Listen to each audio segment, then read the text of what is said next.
Hi hello నమస్తే welcome to PSV news. నేను సుమన్. ఈరోజు భారతీయులంతా కూడా సైన్స్ దినోత్సవంగా జరుపుకునేటువంటి రోజు. ప్రపంచవ్యాప్తంగా ఉన్నటువంటి శాస్త్రవేత్తలు అంతా కూడా భారతదేశం వైపు చూసినటువంటి రోజు. 1928వ సంవత్సరం ఫిబ్రవరి 28వ తారీఖు నాడు బెంగళూరులో ప్రపంచ శాస్త్రవేత్తల సదస్సులో భారతదేశానికి చెందినటువంటి సర్ సివి రామన్ అనే శాస్త్రవేత్త తాను పరికరాల ద్వారా ప్రయోగం చేసినటువంటి కాంతి నిరూపణ, కాంతి కిరణాల యొక్క గుణగణాలని వివరించి శాస్త్రీయంగా ఆవిష్కరించినటువంటి రోజు. ఈ ఆవిష్కరణలని తెలియచేయడానికి కేవలం 200 రూపాయల ఖరీదు కలిగినటువంటి పరికరాల ద్వారానే ప్రపంచంలో ఉన్నటువంటి శాస్త్రవేత్తలందరికీ కూడా కాంతి యొక్క గుణగణాలని శాస్త్రీయంగా వివరించినటువంటి వ్యక్తి. కాంతి ప్రవాహం అనేది వస్తువులపై పడినప్పుడు రూపాంతరం చెంది ప్రయాణం చేస్తుందని శాస్త్రీయంగా నిరూపించినటువంటి రోజు. అలాగే ఆసియా ఖండంలోనే మొదటిసారిగా భారతదేశంలో నోబెల్ బహుమతి పొందినటువంటి ఏకైక వ్యక్తి సర్ సివి రామన్ గారు. ఆయన చేసినటువంటి ఈ ప్రయోగాలకి, ఆయన సైన్స్లో చేసినటువంటి విశిష్ట సేవలకి గాను భారత రత్న అవార్డుని కూడా సొంతం చేసుకున్నారు. ఆయన ఎక్కడ జన్మించారు, ఆయన సైన్స్కి చేసిన వివరాలు ఏంటో తెలిపే ప్రయత్నమే ఈ వీడియో. భారతదేశంలోని తమిళనాడు రాష్ట్రంలోని తిరునాచుపల్లి సమీపంలోని అయ్యాన్ వెంకటాయ్ అనే గ్రామంలో వ్యవసాయ కుటుంబంలో తండ్రి చంద్రశేఖర్ అయ్యార్, తల్లి పార్వతి అమ్మాల్కి 1988వ సంవత్సరం నవంబర్ 7వ తారీఖు నాడు ఈ సర్ సివి రామన్ గారు జన్మించారు. సర్ సివి రామన్ అనగా చంద్రశేఖర వెంకట రామన్ ఆయన పూర్తి పేరు.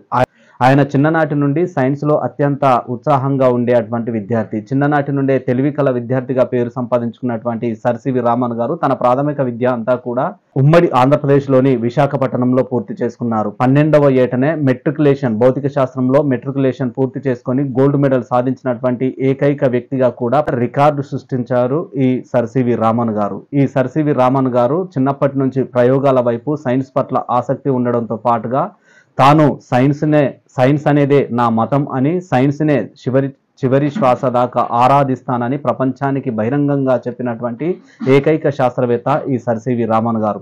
ఆయన వ్యవసాయ కుటుంబంలో జన్మించడం వల్ల ఆర్థిక ఇబ్బందులు చుట్టుముట్టినప్పుడు తన కుటుంబాన్ని గడపడం కోసం ఉద్యోగంలో చేరాడు. ఉదయం 10 గంటల నుంచి సాయంత్రం 5 గంటల దాకా ఉద్యోగం చేసుకునేవాడు. అలాగే ఉదయం 5 గంటల నుంచి 10 గంటల దాకా ప్రయోగాలు చేసేవారు. అలాగే 10 గంటల నుంచి 5 గంటల దాకా ఉద్యోగం చేసుకునేవాడు.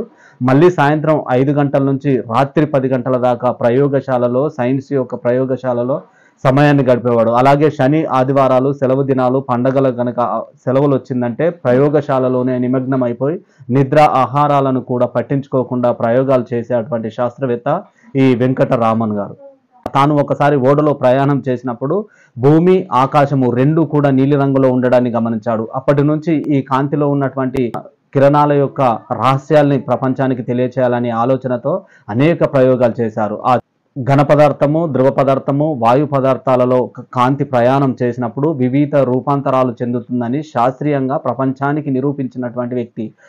సైన్స్ యొక్క ప్రగతిని ప్రపంచానికి చాటినందుకు గాను 1929వ సంవత్సరంలో అప్పటి బ్రిటిష్ ప్రభుత్వం ఆయనకి నైట్ హుడ్ అనే బిరుదుతో సత్కరించింది. అలాగే 1930వ సంవత్సరంలో ఆసియా ఖండంలోనే, ముఖ్యంగా భారతదేశంలోనే మొట్టమొదటిసారిగా నోబెల్ బహుమతి అందుకున్న ఏకైక వ్యక్తిగా రికార్డు సృష్టించారు ఈ చంద్రశేఖర వెంకట రామన్ గారు.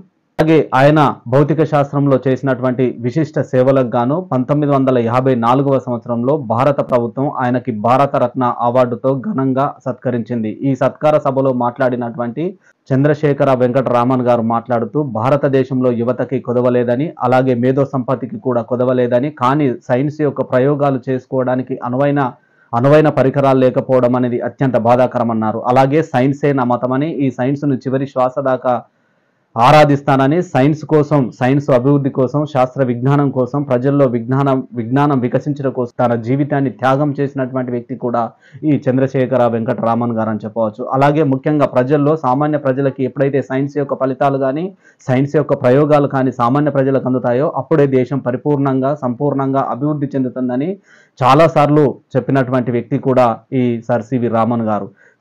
ఈ 1928వ సంవత్సరం ఫిబ్రవరి 28వ తారీఖు నాడు ప్రపంచ శాస్త్రవేత్తల సదస్సులో కాంతి యొక్క కిరణాల యొక్క గుణగణాలని వివరించి శాస్త్రీయంగా నిరూపించిన రోజు కాబట్టి దీనిని భారతదేశ పౌరులంతా కూడా సైన్స్ డేగా విజ్ఞాన దినోత్సవంగా జరుపుకుంటున్నారు. సో ఇదే 1928వ సంవత్సరంలోనే రాయల్ ఇంగ్లాండ్ సొసైటీ ఆయనకు సార్ అనే బిరుదు ఇచ్చి సత్కరించింది. సో ఆ సార్ అనే బిరుదుతోనే ఇవాళ సర్ సివి వెంకటరామన్ పేరుగా ఆయన ఎంతో కీర్తి గడించారు. సరే, శాస్త్రీయ సమాజ నిర్మాణంలో ప్రతి ఒక్కరు కూడా భాగస్వాములు కావాలని ఈ సందర్భంగా కోరుకుంటూ నేను మీ Suman. Thank you one and all. Please subscribe my channel.